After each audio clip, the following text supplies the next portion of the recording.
Welcome back to the Productivity Podcast, where I give you a daily productivity tip so you can get the most out of your time, your talent, and your ideas. I'm your host, Brandon White. Here we go.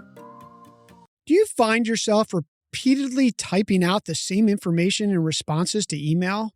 Well, friends, there's a simple hack hiding in plain sight that will make your life a lot easier. Today, we're talking about using email signatures as templates to streamline your communication and slash response times. Here's the magic in 3 steps. Number 1, identify common inquiries. Think about the questions you get most frequently: meeting availability times, rates, return policies, how to sign up for something, anything that gets repetitive. Number 2, craft clear responses. For each question, craft a concise and informative answer with your signature allotted space. Bullet points, short paragraphs, or even links to FAQs are great options. And number 3, customize for different audiences. You can have multiple signature templates for different situations with the same answer.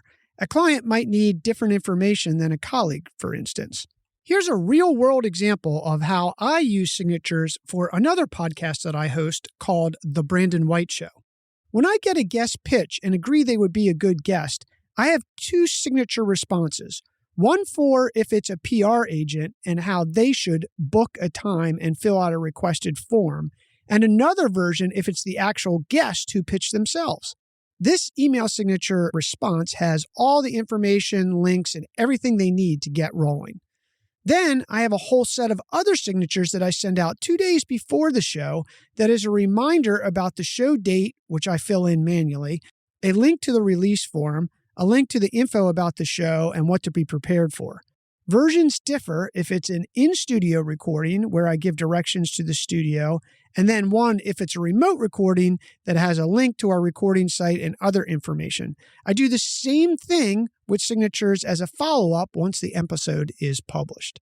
One hot tip for you: when you use signatures, you'll likely have to fill in some information manually, whether that's a date, a link, or even customize a line or 2.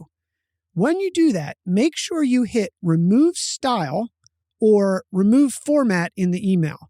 This way, all the text is uniform and it's not obvious where you filled in the information. I'm sure you've seen where people do that, and it gives away that it was a template and makes it look a little less professional.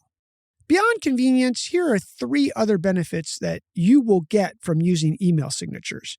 Number 1, reduce response times. No more repetitive typing. You can quickly respond with a personalized greeting and point them to the relevant information in your signature with a simple pull-down. Number 2, improve clarity and consistency. Having pre-crafted answers ensures consistent messaging and avoids typos in the heat of the moment. And number 3, increased professionalism. A well-organized signature with essential information reflects a professional and organized approach. The email signature hack isn't a magic bullet, but it can significantly streamline your email workflow. By leveraging your signature as a mini information hub, you can free up time and mental space for the more important emails. So revamp your email signature today and see how much time you can save so you can end your workday on time and go have some fun. Your move. Hey, thanks so much for listening to the show. Please make sure to click the follow button on your podcast app so you never miss a new episode of the show. And of course, it's free. And don't forget to sign up for my free newsletter at brandonCwhite.com. We'll see you in the next episode.